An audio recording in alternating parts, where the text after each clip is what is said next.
56 clauses से हम उनको 34 क्लाजेस से दस्तबरदार होने पर हमने उनको आमादा किया और उसके बाद हमने उनसे कहा कि एक बिल हमारा पहले से मुत्तफ़क़ा मौजूद है उसको भी पास किया जाए।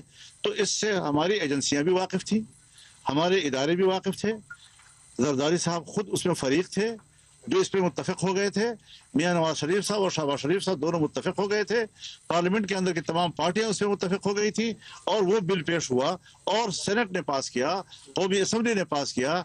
अगर बिल पर सदर दस्तखत कर सकता है और अगर दूसरे एक्ट्स पर वो दस्तखत कर सकता है तो फिर मुत्तफ़िक़ा इस दीनी मदरसे के इस कानून पर क्यों दस्तखत नहीं कर सकता और एतराज़ात के साथ क्यों भेजा गया है। आज नया शोशा छोड़ दिया गया है कि ये तो पहले वज़ारत तालीम के साथ वाबस्ता थे। हम बताना चाहते हैं इस ड्राफ्ट के अंदर जो असम्बली ने पास किया, पार्लियामेंट ने पास किया, इसके अंदर हमने मुकम्मल तौर पर आज़ादी दी हुई है तमाम मदारिस को कि वो किसी भी विफाक के साथ इल्हाक करना चाहें, चाहे वो 1860 के सोसाइटी एक्ट के तहत रजिस्टर होना चाहे और चाहे वो वज़ारत तालीम के तहत यानी उनके साथ मुंसलिक होना चाहे। हमने कोई एतराज़ नहीं किया, दोनों अतराफ आज़ाद हैं, हर मदरसा आज़ाद है इस हवाले से। तो फिर आज क्यों इसको तनाज़े की तरफ उठाया जा रहा है, उलमा के मुकाबले में उलमा को लाया जा रहा है, कौम को गुमराह किया जा रहा है, मदारस के तलबा असातिज़ा को एक अजीब से कैफियत से दोचार किया जा रहा है। कोई इस्तराब नहीं है, कोई परेशानी नहीं है, कोई इख्तलाफ राय नहीं है, मुत्तफ़िक़ा एक ड्राफ्ट है, सबका उस पर इत्तेफाक राय है, नए शेष न छोड़े जाए। और हम आज गुज़श्ता रात को अपनी कॉन्फ्रेंस में एक हतमी ऐलान करने की तरफ जा रहे थे, लेकिन सदर विफाक और इत्तेहाद तंजीमात मदारिस दीनिया के सरबराह मुफ्ती मोहम्मद तकी उस्मानी साहब की तरफ से इत्तला आई कि 17 दिसंबर को उन्होंने तमाम अपने इत्तेहाद तंजीमात का इजलास बुला दिया है।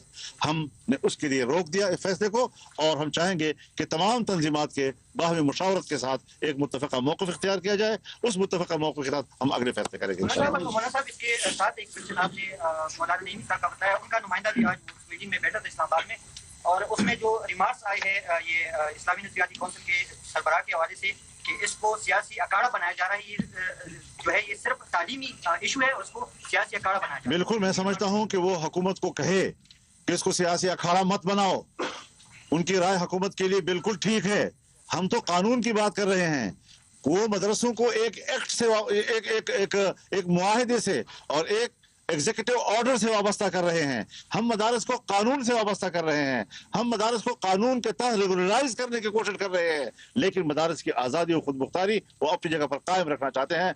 कभी भी हमें सोसाइटी एक्ट के तहत वज़ारत सनअत और हिरफत ने डायरेक्टरेट नहीं दिया कि आप हमारे अहकामात और तंजीम के तहत मदरसों को चलाएंगे, लेकिन जब वज़ारत तालीम के तहत हमने मुंसलिक होकर रजिस्ट्रेशन की बात मानी तो उन्होंने एग्जीक्यूटिव ऑर्डर के तहत एक डायरेक्टरेट हम पर मुसलत कर दिया। इसका माना यह है कि वो हमें अपने मताहत करना चाहते थे, मदारस उनके मताहत काम करने को तैयार नहीं है। आपने बताया कि पहले भी आपने बताया, आज भी बताया कि एजेंसी दरमियान में आती है, तो आपकी बातों का मतलब कि हुकूमत और तमाम सियासी पार्टियां इस मदार बिल पर मुतफिक थी, मगर हमें ये समझा कि एजेंसियों का किरदार और उनका और एजेंसियां भी मुतफिक थी, उनके इत्तेफाक राय के सारे मामला तय हुए। अगर तो नजर नहीं आते लेकिन वो तो होते तो हैं, रास्ते होते रहते हैं, तो सारी चीजें इत्तेफाक राय के बाद अब क्यों मुतनाज़ा बनाया जा रहा है? ये है वो बदनीयती।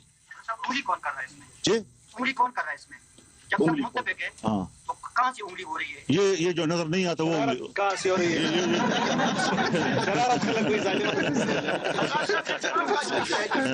ये फसादात जो हो रही है इसका मुस्तक़बिल क्या आपको नजर आ रहा है और इसमें आपको हम जीतेंगे, हम जीत चुके हैं, पार्लियामेंट हमारे साथ इसको पास कर चुकी है। रोजाना नई नई बातें नहीं उठाई जाती, अदम इस्तेहकाम वो क्यों ला रहे हैं? हम जो चीज तय हो चुकी है उसको मुस्तहकम करना चाहते हैं, वो जो चीज तय हो चुकी है उसके मुकाबले में नई नई बातें ला रहे हैं। लिहाजा इस वक्त तक हमें हुकूमत की कोई तजवीज़ कबूल नहीं है और अगर उन्होंने इसमें तरमीम करने के लिए कुछ हमें दिया, फिलहाल तो मेरी राय ये है कि मैं उनकी तजवीज़ कबूल करूँ तो बहुत दूर की बात है, चिमटे से भी पकड़ने के लिए तैयार नहीं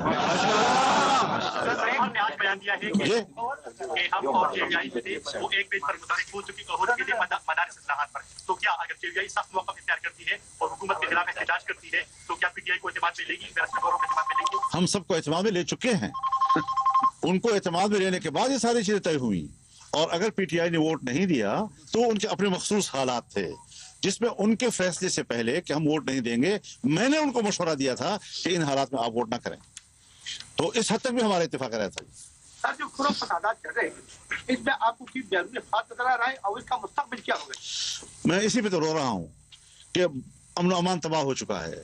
کے پی کے جنوبی اضلاع بالخصوص اور تقریباً تمام قبائلی علاقے اس وقت بارود میں بھسم ہو رہے ہیں اور انسانوں کا بے جا قتل عام ہو رہا ہے. گھر چھوڑ رہے ہیں لوگ. اب ان کی مسجدوں میں مسلح لوگ رہ رہے ہیں, ان کے بیٹھکوں میں مسلح لوگ رہ رہے ہیں, بچوں کی تعلیم کا سلسلہ ہے, ان کے روزگار کا مسئلہ ہے, لوگ اپنے گاؤں چھوڑ کر دوسری جگہوں پہ جا رہے ہیں. ان حالات میں اور پھر قرم میں جو صورتحال ہے کہ جس طریقے سے قتل عام ایک دوسرے کا کیا جا رہا ہے, ان کا یہ تو کوئی مسئلہ ان کے نزدیک نہیں ہے. اور دینی مدرسے کو کنٹرول کرو. کیوں؟ ایف اے ٹی ایف چاہتا ہے, کیوں آئی ایم ایف چاہتا ہے, کیوں امریکہ اور مغرب چاہتا ہے. بتائیں ہمیں ذرا, قوم کے سامنے وہ معاہدے سامنے رکھیں, انہوں نے کیا شرائط دی ہے ہمیں اور ہم نے کیا مانا ہے ان کے ساتھ. ایجنسیاں ان کو کیوں چھپا رہی ہے, حکومت ان کو کیوں چھپا رہی ہے, عوام کے سامنے لائیں ان ساری چیزوں کو, تاکہ ہمیں پتہ چلے کہ جو کچھ ہو رہا ہے یہ ایک ہم غلامی کے تصور سے کر رہے ہیں یا مدارس کے خیرائی میں کر رہے ہیں. بلوچستان اور پی پی میں بارود کے ڈر ہو رہے ہیں, ایک ہی پاکستان میں دوسرے بھی امن میں ہے, وجہ کیا ہے؟ یہی تو ہمارا سوال ہے کہ اس وقت بلوچستان کیوں صورتحال میں ہے. بلوچستان ہو یا ہمارا خیبر پختونخوا, 2024 کے الیکشن میں دونوں صوبوں کے اندر مسلح گروپ موجود ہیں اور دونوں صوبوں کے اندر مذہبی سیاسی قیادت کو بھی پارلیمنٹ سے باہر رکھا گیا اور قوم پرست قیادت کو بھی پارلیمنٹ سے باہر رکھا گیا. تو یہ بتا رہے ہیں کہ کیا یہ ملک کو توڑنے کی سازش تو نہیں ہے. ہم ملک کو بچا رہے ہیں, ہم نے ملک کو بچانا ہے, ہم نے قربانی دینی ہے. حکمران کم از کم ملک کو بچانے کے لیے فکر مند ہو جائیں. مدرسے کا معاملہ کوئی مسئلہ نہیں ہے جس کو اٹھا رہے ہیں. کل جے کی جانب سے اسرائیل مرداباد ایک کانفرنس منعقد ہوئی.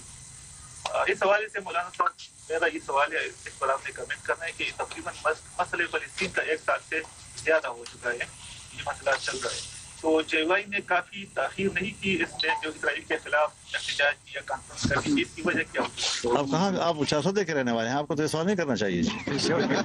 آپ تو 400 کے رہنے والے ہیں, آپ کو یہ سوال نہیں کرنا چاہیے. آپ کو یاد ہونا چاہیے کہ 7 اکتوبر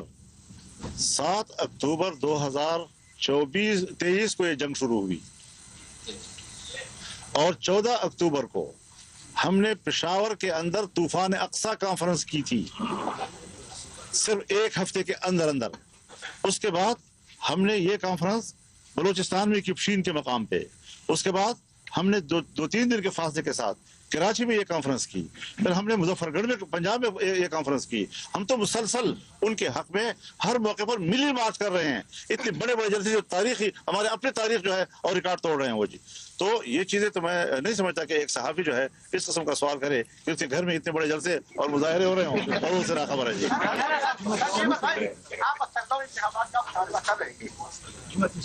کیا کریں کہ انتخابات کی عوام کی مسائل اور کیا کریں کہ باقی کیا دھاندلی کے الیکشن سے عوام کے مسائل حل ہو جاتے ہیں؟